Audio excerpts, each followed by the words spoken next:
Yes, indeedy roo. You know what time it is. If you're listening to my voice, then it is time for the dailybreadproject.com, your daily dose of goodness. We're bringing you the light every day at 10 a.m. Eastern. And I've got a guest coming on here shortly. And then we'll bring this thing live to Facebook. Now, let me make sure he has a link. And yeah, there we go. I see him in the room. So we are going to bring him in and then we're going to bring this live to Facebook. And I want to remind you guys, number one, grateful for you tuning in and spending some time with us. Super cool. The other thing is you can be a hero right now by sharing this show with someone who could use the light. We're bringing positivity, but we're bringing goodness. We're bringing love. And for you to share this with someone, you'll be a hero to them. So I'm going to bring in our guest, and then I'm going to bring us live to Facebook and do a proper intro for him. So I'm promoting you to panelists. I'm going to bring this thing into the Facebook world, and then we'll rock into what we have today. And hopefully this mic is picking me up. I got a low tone today. I don't want to peak out my levels, but it looks like everything's working. Looks like our guest is in the room and ready to rock with me. And it looks like Facebook and Zoom are going to cooperate with us today, which is always lovely. It's always a welcome thing when technology behaves. So let's do this. Everything's going live. I'm going to bring you in. I see that you are here, good sir. Let me do this intro and we'll rock and roll. You are listening to dailybreadproject.com. Out there, the world is crazy. There's chaos, there's fear, there's uncertainty everywhere you look. The news is pounding you with this stuff. And you've got nowhere to turn if you want positivity. We're social distancing. You can't go to church. You can't go anywhere. So what do?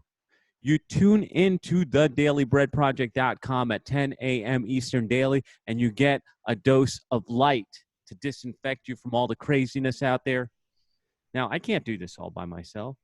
I mean, I'm strong, but just not that strong. I know that we need other people. That's why I don't believe in this social distancing thing. So I am bringing on the very best, the very brightest people I know to bring the light. Today, I have a guy that has been really instrumental in bringing the light to many people. And so I'm grateful to have you on the show today. Mr. Tom Beal, what is up, my man?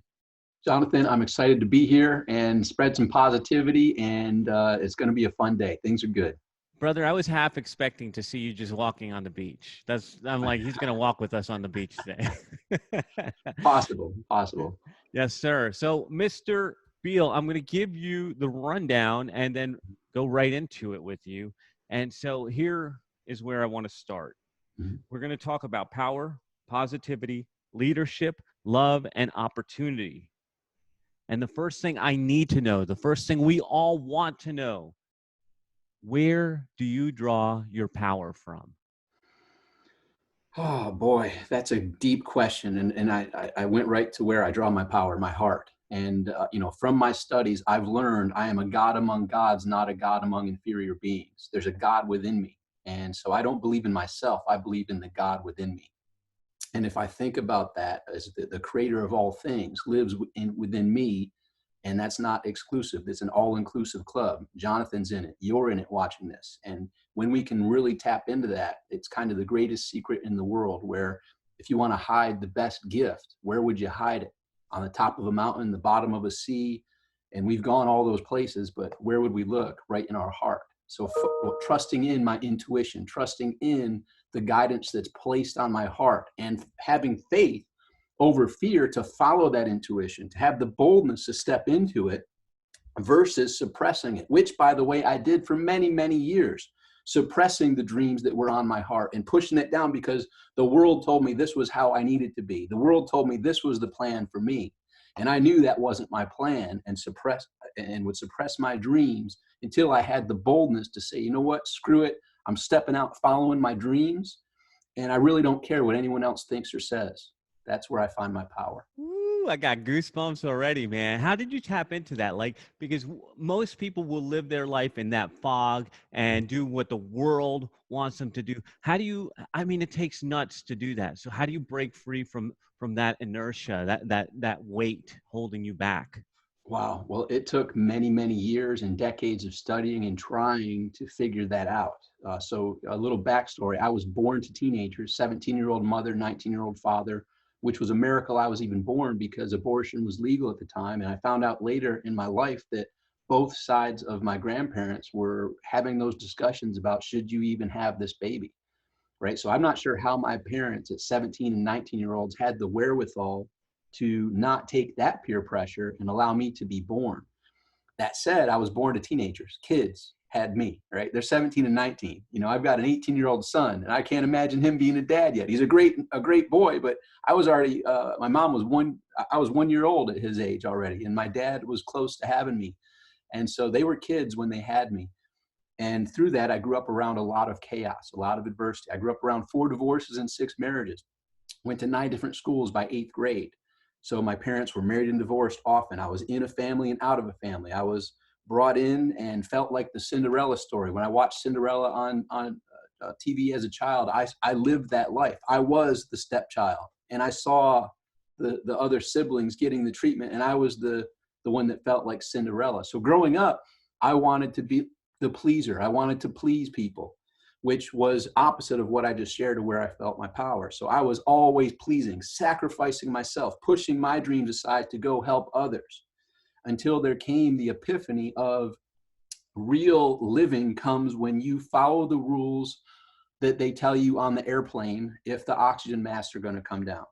The oxygen masks come down, they don't say put your kids' masks on first and put everyone else's masks on and yours last. What do they say? They say put your mask on first, then help your children or others that may be in need. So what I was doing was the opposite of that for so long in my life, of helping everyone else and pleasing everyone else and not putting my oxygen mask on, and thinking that was the way that the world was set up in order to win. And until I had that epiphany and realization, I have to put my oxygen mask on first. I can't help others if I don't help myself. If I can't take care of myself properly, to the best of my abilities, I'm not going to be able to help others. So that was the big shift in recognizing this is the most important person in my life. Yes, I love my kids, I love my spouse, I love everyone else, but this is the person that, looking back in the mirror, I had to love, respect, and treat with the proper honor, and treat with the respect I would give friends like you and give heroes of mine. You know, I'll set appointments with a hero and I will not miss that appointment. There were times in my past I would set appointments with myself and I would blow myself off. And until that epiphany comes and you say, I am the most important person in my world, and it's time that I treat myself with that due respect and love, that the pieces come together. And then while you become grounded and you become solid in loving you, you become a light that is more able to help others. Dude, what was the like? Was there like one point that you could say that was where I turned around and realized that I had to take care of me? Because we talk about this all the time. In fact, I quoted Jim Rohn yesterday, almost exactly what you said. You got to put your mask on first so you're strong to take care of everybody else. Mm-hmm. So was there a point that you could say right there was where I realized I'm going to take care of me first so that I could take care of everyone else? I wish I could say yes. The answer is no. It's been a cumulative effort. So it's kind of, I wouldn't change a thing. There's that old adage, if we could go back and change some things, even the ridiculous mistakes in hindsight that I can see I made that are just like, if I was there, I'd probably punch myself in the face. Like, dude, what are you thinking? What are you doing? This is the most stupid thing you could ever do.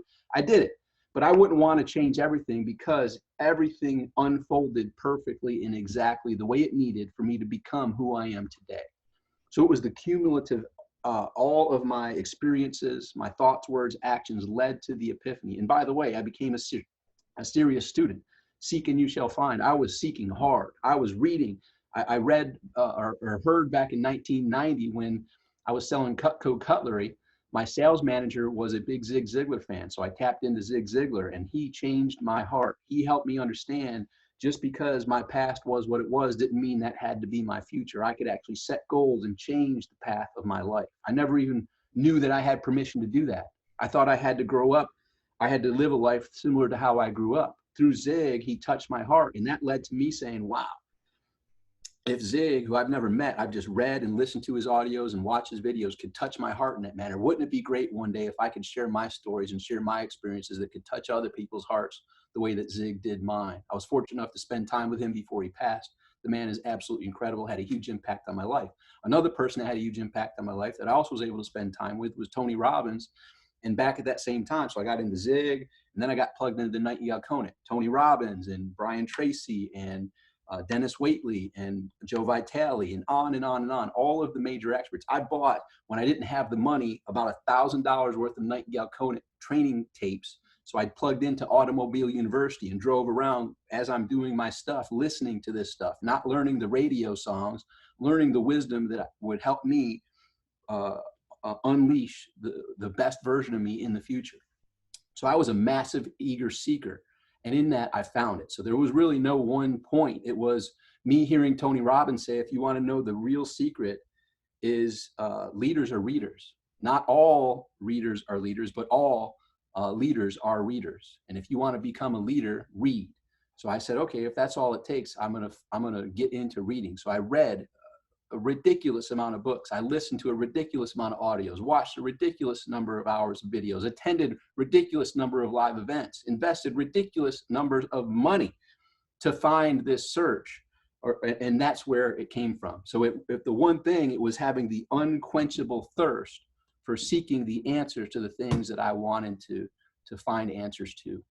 Yeah. And so I want you guys listening to, you're going to have to rewind that and listen to it a couple times, because what happens here, and this could be your moment could be unfolding right in front of you right now, because it's the awareness that you don't have to follow those rules. And then Tom just laid out breadcrumbs for you of some of the best speakers in the world, and Nightingale Conant, top of my list. I still buy their programs today, and I was listening to Jim Rohn from Nightingale Conant today, because that's exactly, I'm looking for answers too. We never stop looking for answers. So gang, he just gave you the keys to freedom right there. The keys to freedom in 10 minutes of conversation.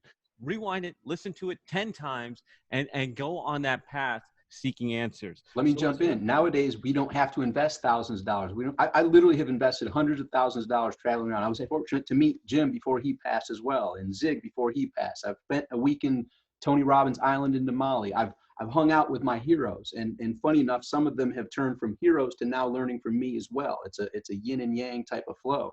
But the bottom line is, you can go to YouTube and search for Jim Rohn, and you'll find the Nightingale Conant courses that I paid money for, that you paid money for free on YouTube. And a little hint, you can go to the playback settings and play it at 2x speed, and an hour recording of Jim you can listen to in a half hour on YouTube for free. All it takes is the defining moment of you becoming curious and say, you know what? I know that I'm capable of more than what my life is reflecting right now. In my personal and professional life, I know I'm capable of more. There's a better version of me inside of this. And guess what? How many songs can you memorize and sing along with? You know, I can sing songs from the 70s, 80s, 90s, 2000s, all this. And I didn't study it. I didn't sit down and study lyrics. How did I get to learn them? From repetition. How can I share this knowledge with you? Because I was that student who was listening not to the songs, but listening to the songs of my soul that unleashed what I was capable of. So listening to it over and over and over again, good information in allows good information out. Garbage in, garbage out. If you're watching CNN and all this crap of fear, you're going to be fearful. Hello, it's a brainwashing system. We've been programmed. What do they call TV? In the TV guide, what do they call it? Programs. We've been programmed since childhood. Well, it's time to reprogram. Start plugging into courses like this. This little light that's going on a daily basis here is going to point you down the path to break out of fear and step into what is yours to be. You have a better version inside of you. You know it, I know it. And my belief is none of us ever even come close to tapping into the full potential that we have within ourselves. Dude, you don't even know how much I love everything you just said. And there's a running joke here at the house where I have daily programming time for both my wife and my son. And I read to them from Steve Seibold and different things. And I'm like, everybody else trying to program you. I'm going to put my programming in here so that we have at least one good influence. So let's And talk about this. it's just like our phones. It's just like the updates. I mean, you're running the old operating system. The fear, we're born into this operating system, and regardless of what race and religion and where you are geographically born into, they have their own programs. And so you've been programmed by that, and you don't have to follow the program. You can update, you can upgrade your program and put yourself on a whole different path. Oh gosh, dude, so much there. So you've already touched on this, and this is one of the big topics here. And so, and you're very conscious of this, and this is one of the reasons why I reached out to you. How do you stay positive? What do you do to keep a positive mindset? What do you do to stay in that positive place? I'm awake and breathing. I woke up today. There's 150,000 people that didn't wake up today. This is called the present. What else do we call a present? At Christmas, what do you get? A present. This is the present. This is the biggest gift in the world. Another day, another 24 hours, 150,000 people. Before all this crap, I think all this is a shell game of, I'd like to see the real data. There's been about 150,000 people that die every day. I think it's still the same. They're just renaming what people are passing of. Here's what they pass of. They stopped breathing. I'm still breathing. Breathing's my favorite thing to do, and I love doing it. I'm planning on doing it for decades more, but I also recognize I'm mortal and I have a last day. I've been at my father's and my mother's last day. My mother was diagnosed and gone of cancer at 52 in 2007. My dad was diagnosed and gone of cancer at 56, 2 years later in 2009. I had my near-death experience where I was walking towards the bright white light after a car accident wreck, right almost to the doors, the bright white light coming out with someone next to me where all the fear was gone. I said, stop. This isn't how it's supposed to end. I know you had more for me to accomplish. Send me back. This is my second chance. And I've learned since that near-death experience, I'm not fearful of death at all. That's part of what we do. We're fearful because we don't know. I know from my near-death experience, it's all good. I don't have anything to worry about. And here's my belief. I'm going to live until I'm immune to death until I'm not. And until I'm not, I'm going to freaking live. And I'm going to live what I feel is mine to do. I'm going to think, speak, and act. The only three things that I have control over: my thoughts, my words, and my actions. And I'm going to follow what the intuition does in my heart to answer the question, what's mine to do right now? Because there's power in the present moment. So how am I happy? How am I excited? I got another freaking day. This is a new present. This is a new gift. And I'm going to unwrap every single minute of it and do what's mine to do boldly, and hopefully spread some light, spread some joy in the process, which just comes as a nice byproduct after all of the craziness I've been fortunate to live through. Love it, man. So let's talk about this. You are, I mean, I've always known you. Some of the smartest guys I know have coached with you and have worked with you. And so you've always been a great leader. And I'm curious if your leadership style has changed at all and what might be different or how you're leading these days. The leadership style is the same. I mean, the funny part is a lot of my clients are very well known. They come to me and their goal initially is to dramatically and drastically grow their business results. And what happens is they become more connected with who they are in a holistic manner. And I help them untap the true joy of being as healthy as they possibly can be, being in the healthiest possible relationships they can be in, and having the healthy financial situation. So it's a mixture of three. The three, I call it my Trinity success method: health, relationships, finances. 2 out of 3 still suck. If you got great health and great finances, but your relationships suck, your kids hate you, your wife hates you, that's not a win. You need all three. And with health, it's not just health. First of all, success, everyone jumps to thinking it's money. My success is all three. And with health, first thing people jump to is your physical body. That's part of it. It's your mental, physical, emotional, and spiritual health. Because even if you have the greatest physical body, but you're emotionally screwed up or mentally screwed up, that's not a win either. So you got to have that balance in your health, your relationships, personally, professionally, and socially. You got to know who your people are, and you got to dedicate the most important asset to those relationships if you truly care, which is time. If you're not giving a relationship time, it's dying. And then with your finances, it's a continual journey of improving your today money.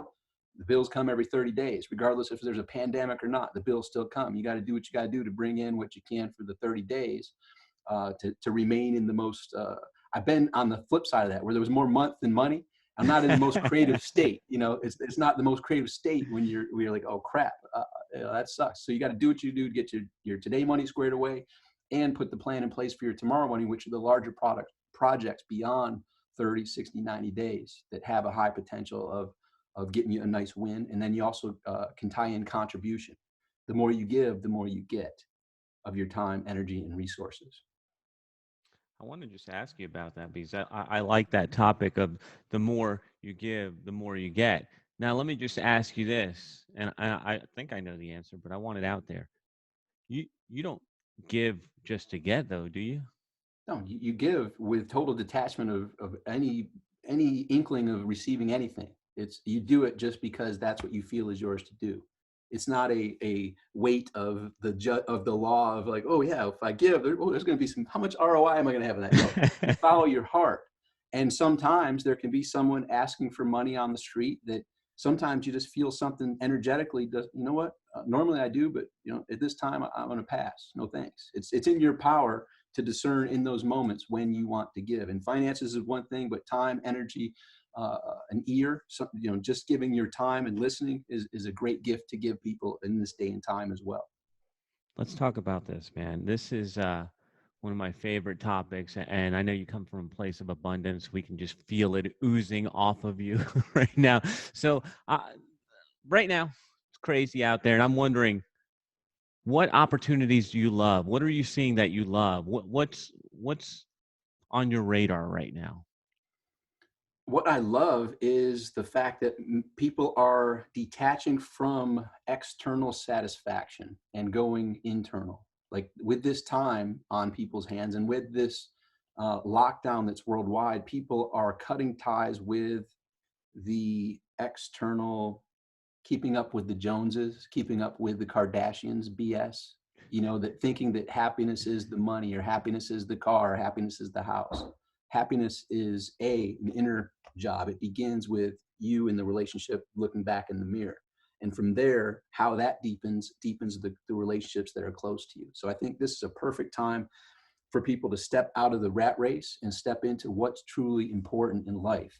And I think this is a big epiphany. So as an entrepreneur, how and where can you add value to people's lives? Like, where are they and where are they going? You are the Uber that helps them get there in your particular niche. So whether you're in health, you're in relationships, your finances, or anything else that can serve your marketplace, the old adage is, how can you enter the conversation in their minds right now? What's going on in their minds? What are they thrilled about? What are they happy about? What are they scared about? What's keeping them up at night? And how can you be that person that can get them to where they want to go? The peace, the tranquility, the success, the weight loss, the healthy living, the amazing relationships, or the increase in the financial situation that you can provide with your products and service. So it's any opportunity in any point in time, you have to recognize who your people are and what the conversation is in their mind that's going on. And if you can be the person that can help them, see what you have to offer, and they're like, holy crap, that's exactly what I've been. If you can enter that conversation in their mind, they get what I'm going through, and sounds like the person I want to learn more about and connect with and use their products and services. And that goes back, and I want to point this out. If you guys aren't noticing the trend, it starts with you and how you feel inside and how you take care of yourself and how you show up in the world. That's going to be how you're going to tap into all these opportunities. And Tom's a master at that. So this is the biggie. You ready? You want to Right? sit down? All right. A little bit crazy right now. Things are wonky. People will remember this time. When you're looking back 5 years from now on this time, how do you want to be remembered? I could kind of like not caring what anybody thinks. I don't really give a crap of what anyone remembers me of. I'm in the moment of doing what's mine to do, and what I would like to extend and possibly inspire people at this particular point. With this new chapter we've all entered, are you getting better or worse in your health? Better or worse in your relationships? Better or worse in your financial situation? So let's use the example of health. So for a while, I found myself eating. I'm more of an intentional eater by choice, but I noticed myself at the cupboard in the fridge more often because of emotions, because of boredom, because of laziness and convenience. So I said, you know what, I'm going to run a test. So starting on April 20th, I ran a test, and the test was to intentionally eat and put good things in my body. Lots of water, lots of fruits, lots of vegetables. And I haven't eaten that much since the April 20th, but I went from 169 pounds, which still was a healthy weight for me, to down to 152. And this morning I was 153, and I'm No still way. continuing Really? on this test. Yes. So and by the way, I walk, and that's my workout. I walk, probably an hour and a half, 2 hours a day. And from limiting your eating, you can drop ridiculous amounts of weights by eating intentionally instead of eating out of boredom, out of procrastination, out of emotional eating, out of peer pressure, aka social settings, out of habits and routines. Breakfast, lunch, dinner was another program that we were all given as a child that thought that's just the way it is. No, that was ages ago. Eat to fuel your $1 trillion body, right? And that circles back to taking care of yourself. Look at your body as the vehicle. This is the vehicle that our eternal soul resides in.